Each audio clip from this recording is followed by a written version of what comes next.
Hey, this is Carrie from Wrap Your Head Around Silks. This is the Expecting Aerialist podcast.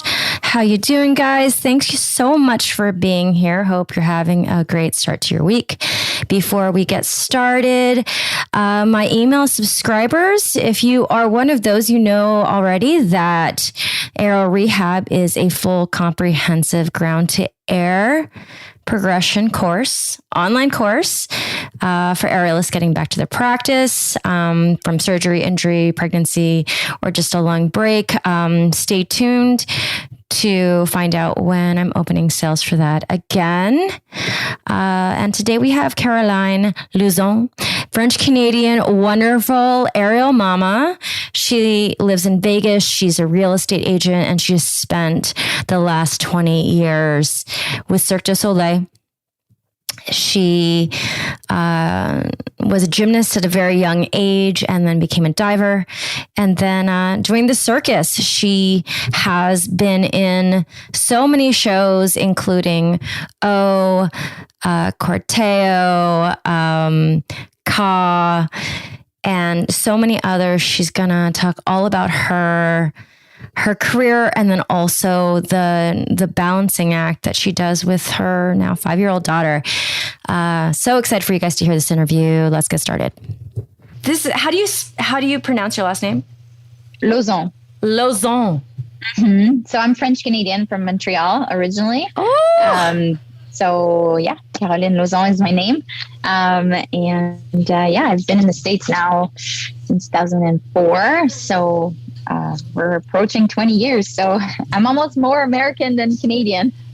Are you bilingual?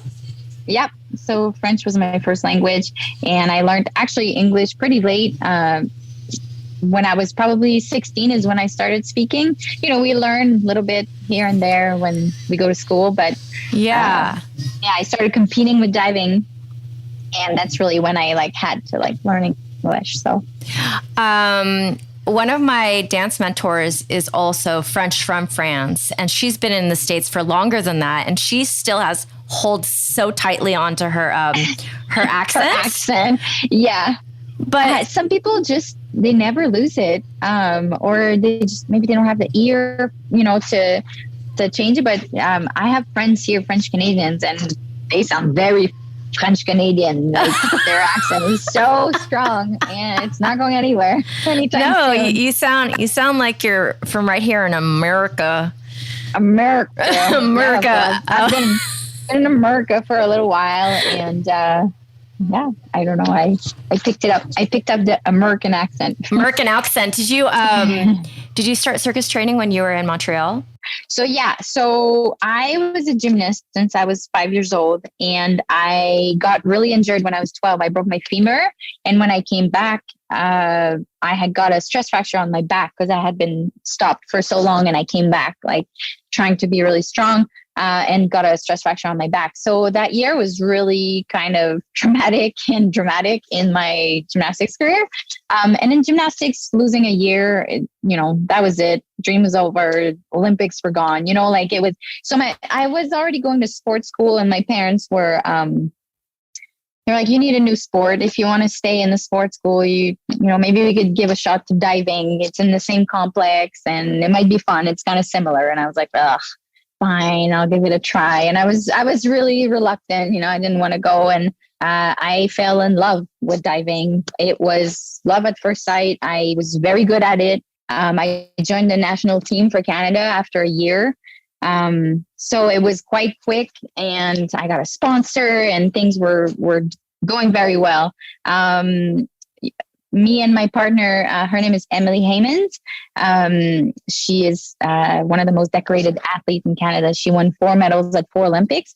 And her and I were doing synchronized diving together.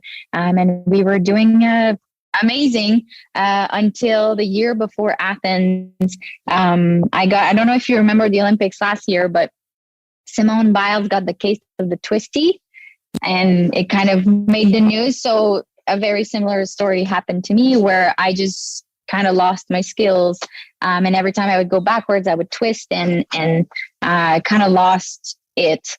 So I was like, okay, I need to do something else after 6 months, I was like, okay, I think I need to move on. And there was so much pressure with the sponsors and being on the national teams. So anyways, long story short, I had friends that had already joined the circus.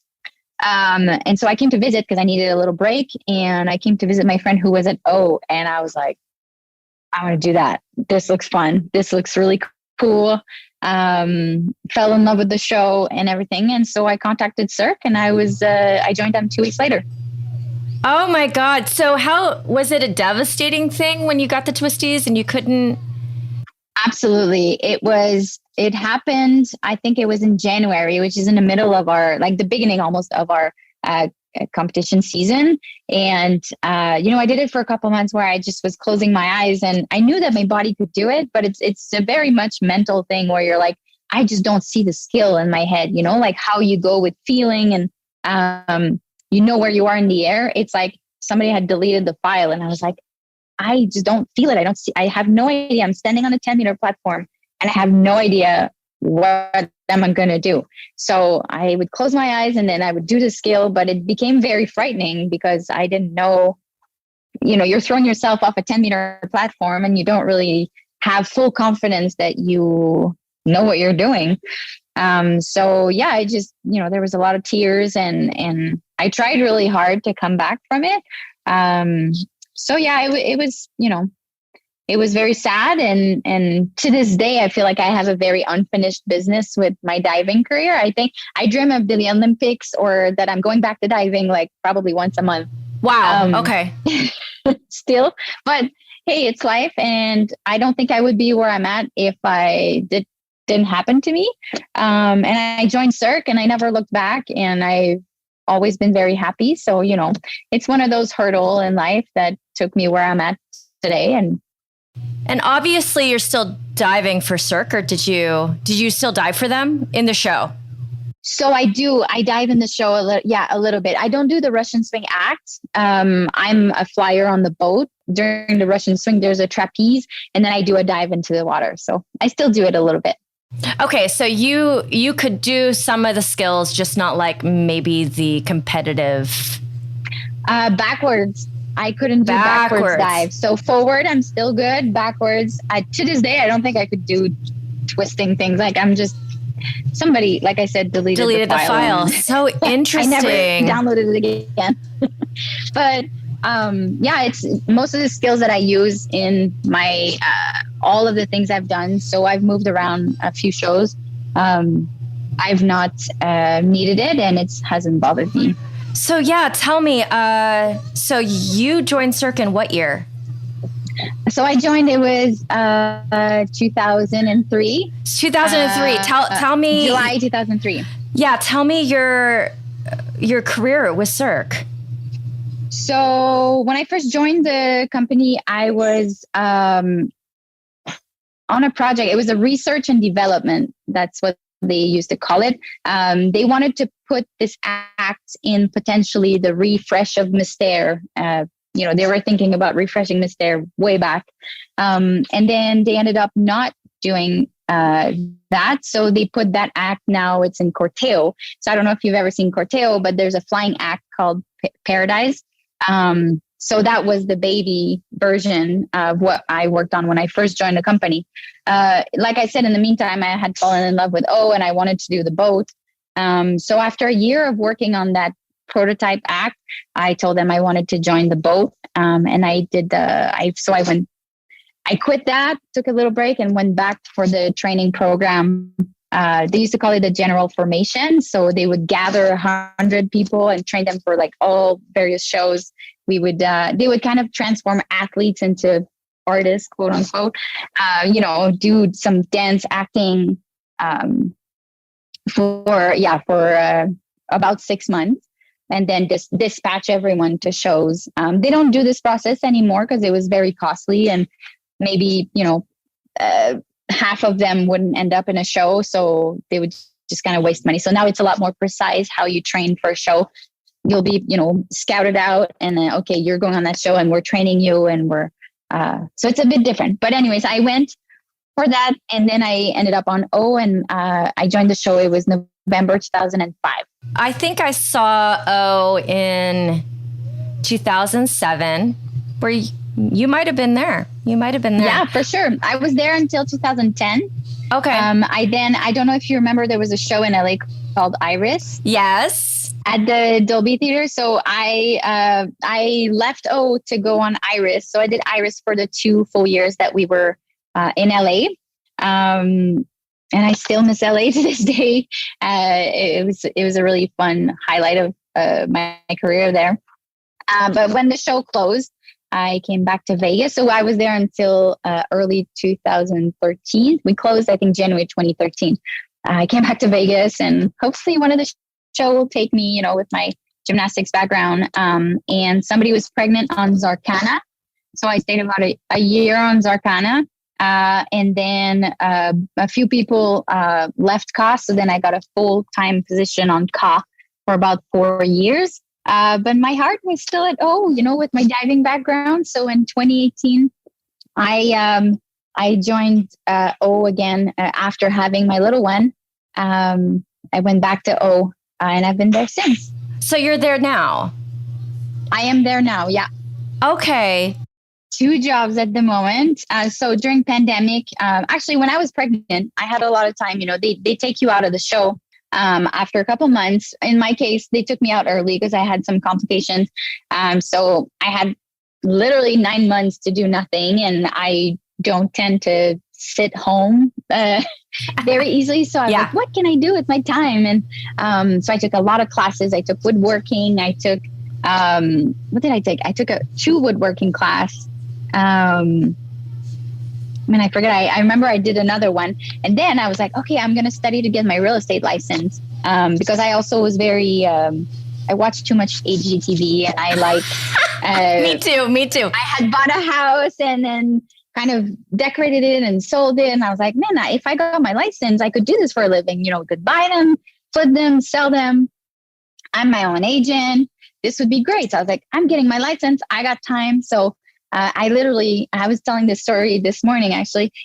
I was 1 week before giving birth, taking my exam. And usually if you don't pass your exam, it takes about 30 days to take a retake. And I was like, if I don't pass it now, there's no way I'm going to take it again after giving birth and having a 3-week-old baby. There's no way this information is going to be gone from my brain. So I was like, I have to do it now. And I did. I was like, hallelujah. I was so happy. But I passed my exam. And my plan of doing all this, I was like, oh, I can do this during the day, and I have Cirque at night, and baby. Once you have a baby, like, things are a little bit different. I was like, oh, I don't really have much time. So I just pretty much kept the license alive. Like, I paid the fees, and I was active, but not really on the field, let's just say. So I kept my license, and then COVID happened. And I was like, well, I got this license thing that I've been paying for 2 years. Let's use it. So I went full steam into real estate, and I'm with an amazing team. Like, learned super quick, and been loving it. I didn't originally get my license to be an agent, like, for people, but then I really fell in love with it because I feel like I also am very much. I like helping people, and real estate is really that. You're helping them find a house. You're helping them sell a house. It's good money, and it's a lot of work, but at the end of the day, it's helping people achieve their goal. So I really fell in love with it. So I did it. I've been doing it since COVID, but then Cirque reopened. And I was like, but I still love flying. I still love being a flyer. What do I do? So I ended up going back, and now I'm doing both jobs with my 5-year-old. So it's a lot. 5-year-old, both jobs. And then do you mind if I ask how old you are now? I am 39. 39, big 40s coming. When's your birthday? Yes. July. So I still got a year in my 30s. Oh, so you just turned. Just turned 39. Yeah. 5-year-old. So, okay, I just bought a house in December, and I remember my real estate agent, I was on the phone with her constantly, but it was the most random times of the day. Yes. You're on 24/7. You know, like you have to set limits. Obviously I shut my phone off at night because I'll get texts or calls at 3 a.m. Just people are like on Zillow and they're like, oh, I want to see this house tomorrow, but they don't realize. So yeah, you are available pretty much 24/7 to people. It's a pretty demanding job. Yeah. I would say you're at the mercy of if your client works all day, and they can do things at night, so you kind of gotta accommodate things to make it work. You gotta make it work. So every situation is different, every client is different, and you just kind of make it happen. So how does that work though? If most of your shows are at night or on the weekends? Well, we have shows in the evening. On the weekends, during the day, I'm free. So also, if you backtrack, during COVID, I got separated and divorced last year. Okay. So I don't have my daughter for 3 days of the week, which is when I try to cram all my So I just have to be very diligent with my schedule and how I do things because it is packed.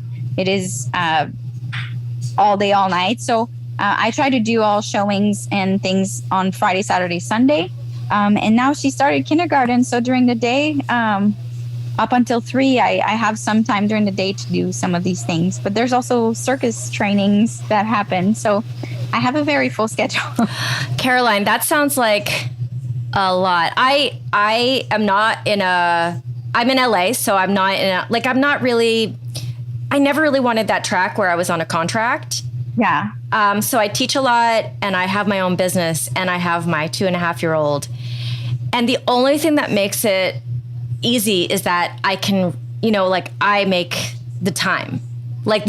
But when other people, like either the company or your clients are demanding the time, I don't even know how you do it. Like I'm just imagining. That's challenging. It can be stressful and, it goes in waves. Once you meet a client, you show homes, and then the first part of the contract is usually very intense. And then the last part of when you order appraisal and like that, last part of the deal gets a lot calmer. So I feel like it comes in waves. Where sometimes it's just like, oh my God, this is so busy, I can't handle it, to like, oh, okay, I can breathe and take a break. I don't think I can sustain this forever. But it is working and I'm trying to make it work. But like I said, I have to be diligent with my schedule and just to remember to block sometimes for life as well. We're unlucky for now. There's not really too much homework. She just started kindergarten. So, but once this starts going, I guess I'm going to have to make life choices. I'm almost 40, like we said. So, flying around on the boat is starting to hurt a little bit everywhere. So, I was going to ask you, did you meet Sita at CAW? Well, so when I was training, I was saying I was doing the training program in Montreal. So they were doing the creation of CAW. Okay. In Montreal. So that's where we met because they have some sort of like dorm. Right. So you and we all live in the same house. So that's where we met. And then we both moved to Vegas at the same time. So we remain very close friends. And even now we visit all the time. And we both have kids. So, it's been 20-year friendship. I love it. Sita Acevedo. She's one of my closest friends here, but like my closest aerial friends here, they're really private and they don't necessarily want to be on a podcast, or else my audience would have already met her. But I talk about her all the time. Caroline, can you tell me, do you have a favorite show that you've done, or a specific memory of a favorite moment Yeah. So when I was in Iris, we got to perform for the Oscars. We did the Oscar show in 2012. I love it. And that was one of the highlight of my career, I want to say. It was, it's live, it's on TV, it's all the big celebrities. And yeah, it was just such a cool experience to do. We've done a lot of PR things, obviously, like TV show, but I feel like that one was like, wow, cool. I feel like I made it now. I was on the Oscars. Well, I think you made it a long time before that, but there is something about doing a special event like that. And can you talk about the transition back after you had your daughter for your body? What was that like for you? It was, so I ended up having eclampsia. So my birth story was horrendous. We can talk about it, but I don't want to bore you with it. So I gained 50 pounds. I'm normally 105, 110. I gained like half my body weight. I was like Jabba the Hutt.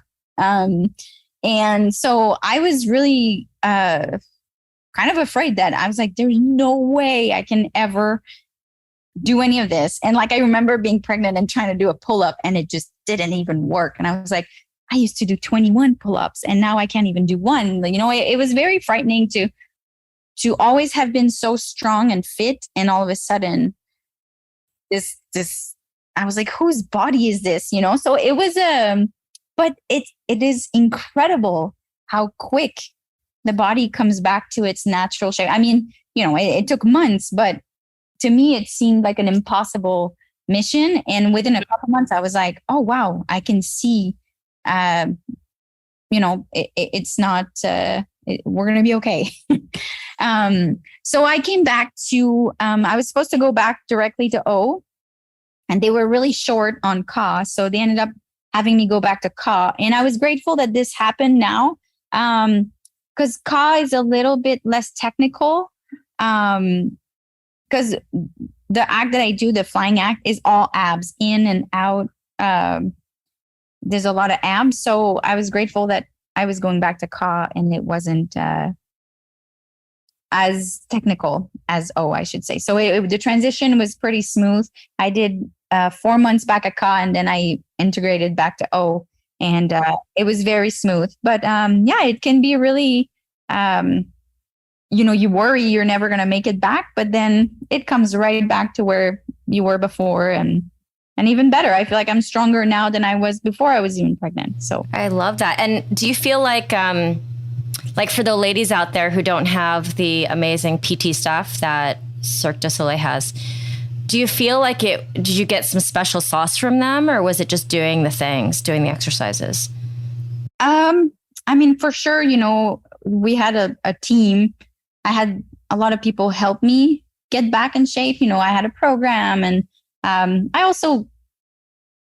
been an athlete since I'm 5 years old. So, I know how to diet. I know but dieting when you're breastfeeding is also, there's a lot of things you got to consider. But you're breastfeeding, so you're not drinking a lot of alcohol, which cuts a lot of sugar. There's a lot of things. Side note, I ended up breastfeeding for 2.5 years. Was that something you chose to do? Wanted to do? My goal was to try to do 1 year. Okay. And then my daughter chose to do 2.5. She loved it, and it was very difficult to stop. I don't want to say very difficult. I just want to say, like, it was, she loved it so much that it wasn't like one of those, I didn't have enough milk anymore, or it just stopped one day. Like, no, that didn't happen. So at 2.5 years, I was like, okay, we're good. We're cool. We did our mission. Like, so I had to leave for a weekend for like 3 days. So that's when you did it. Forget about it. And then the boobs were broken, and we moved on after that. But yeah, it was tricky. I was pumping between cues. You were saving your little milk bags at the show, like in the fridge with 200 people. There's a lot of dignity things that go away with being a mother, but we made it happen and it was good. But why was I talking? Oh yeah, I was saying, like, I had a big team, so dieting and and going back, I had a lot of support, and that's very helpful. But I want to say, I have a friend who opened a couple gyms called F45. I don't know if you've ever heard of it. I haven't. It's a 45-minute workout. It's super intense. Literally, I felt like I was going to throw up at the end because it was so intense. But that's how I got back. The initial workouts, that's how I did it for 2-3 months. And it's pretty awesome. Because I also didn't have a lot of time. It's not like I could go to the gym for 3 hours. It's like, no, I got 45 minutes and my boobs are going to explode. So let's get it. Let's get it done. That's great. So it was like circuit training? Yeah. It's called F45. It's all over the country. We have a few here in Vegas, but it's efficient. Efficiency is so key. Mm-hmm. Yesterday, especially for mom. Oh my God. So I normally work like this and my toddler's with me, but yesterday was very specific. It was like a pocket of miracle time where I put her down for a nap and my partner was napping too. And I left and I went to a coffee shop. I got more done in 2 hours than the whole week. Yep. It's crazy. And you don't appreciate this time alone when you don't have a kid. Like before, it's like, I'm going grocery shopping. It's normal task. But grocery shopping alone after you've had a baby, you're like, oh, I forget what it feels like. Like, I don't have to go everywhere. Nobody needs to pee. Nobody pooped their pants. Like, I can just be and think about what we're going to eat. And like all these little moments that you're like, oh, I forget. But, you know, it's mom life. We all get it. Well, and I remember when before her, I would have 8 hours and I would still be so inefficient. I was like, oh, I can't get anything done. Mama. And now it's like, it's so changed.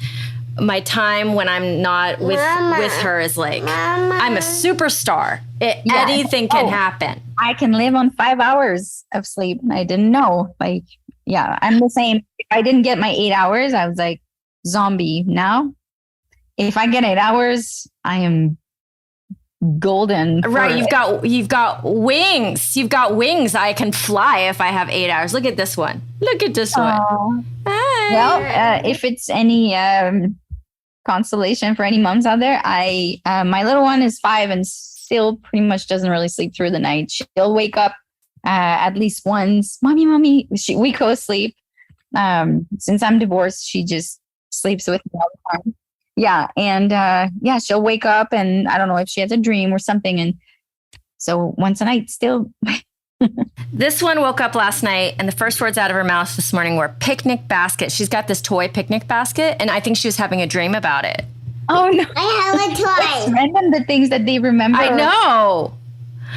know. So, you know, Caroline, okay. Because of your career, I'm going to ask you this question. So what advice would you have for young circus people out there that are wanting to have a track like you did? Mama. You mean like being a mom and working in the circus, or no? Just getting just getting a contract for a show. It's put yourself out there and keep asking and keep talking and keep emailing. More than ever, I feel like now, the network of people I know through circus is massive. And let's say they're looking for someone at Love or Mystere or I feel it's funny. We were just talking about this yesterday where it's like, man, I know 1,000 people I would invite to the audition. But it's like who they remember the day that they need an audition, who they're going to invite. So put yourself out there, keep emailing, keep sending tapes, keep training. It's who you know, not, and then this, I think, sadly, it's not really about your skills. It's about how you market yourself.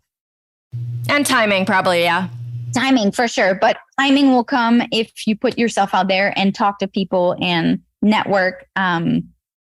That's the only way people are going to remember you and try to find you a job, and you could train all day and be the best hand balancer in the world. But if nobody knows about you, then nobody's going to hire you. So you have to put yourself out there. Like I got, I don't know. I feel like I was at the right place at the right time, but I also, I don't know. That I feel like that's how I got to go in so many shows. Is I just was always talking to people and putting myself there. And I would like this. I would like, yeah. Yeah. And also you seem very personable and people want to work with you, I'm sure, after just talking to you for a little bit. Sure that doesn't hurt. Yeah. And to always remember, you can't ever burn bridges, in this career. It's too small. The full circle I've had with so many people where it's like we randomly worked in a small project, but then they were working on this massive project and then they remembered me and then they, don't burn any bridges, just always try and be kind no matter what. You should always be kind no matter what. But remember that it's a small world, and even though you don't work on them on this little project, you may work with them again in the future in a bigger project or something. So, Caroline, out of all the shows you've been on and people have you worked with, what is it like when it comes to how many moms are around you in circus? There is a lot. Now, when I first joined, everybody was young and going out, and it was a very different time. And we would go out after shows and have sushi and going to bed at 4 a.m. Because the show ends at midnight was not abnormal. Now everybody runs home to go to sleep because everybody gets up to bring their kids to school. Literally everybody is a parent. So there's a lot. And I feel like, I feel fortunate to be in a company where I have 10 shows a week. I have a paycheck every 2 weeks. I don't know that I would feel as good if I was on a contract to contract kind of job. I like the stability that Cirque du Soleil provides. So it's definitely and I think pre-5-year-old, it's the best job because you're with them all day and then you work at night when they pretty much go to bed. So you get a lot of time with your kid. Until now, she's in kindergarten. I'm like, oh, okay, I have to rethink this because now I won't see her as much because I'm working at night. But I think preschool is the best job for it. Do you know Leslie Vaughn? Yes. Yeah, she's a very, very good friend, and her little one's 1 year old. Yes. So same thing. It's rush home, take care of the kid. Hey, rush home, get as much sleep as you can. Yeah, and then the day going. It's hard when they're really little and they wake up very early. But I feel like I trained my kid to be on a later schedule. She's going to bed later because she doesn't need to wake up at 6 a.m. Nobody in this house wakes up at 6 a.m. So Thank you so much to Caroline for carving out the time in her busy schedule to be here. I hope you guys enjoyed the interview.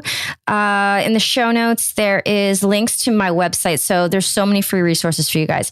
There's a free 10 module mini course. I have a flagship beginner to intermediate online silks course, A to Z, my entire curriculum for beginner to intermediate. And then also keep your eyes peeled for AL Rehab the next time I open that up for you guys to register for that. Full course. I have a postpartum focus on there as well as Roll It Out, which is my self-myofascia release program. All right, guys, I appreciate you so much. And thanks for tuning in. I'll see you guys next time. This is me signing off. This is the Expecting Aerials podcast.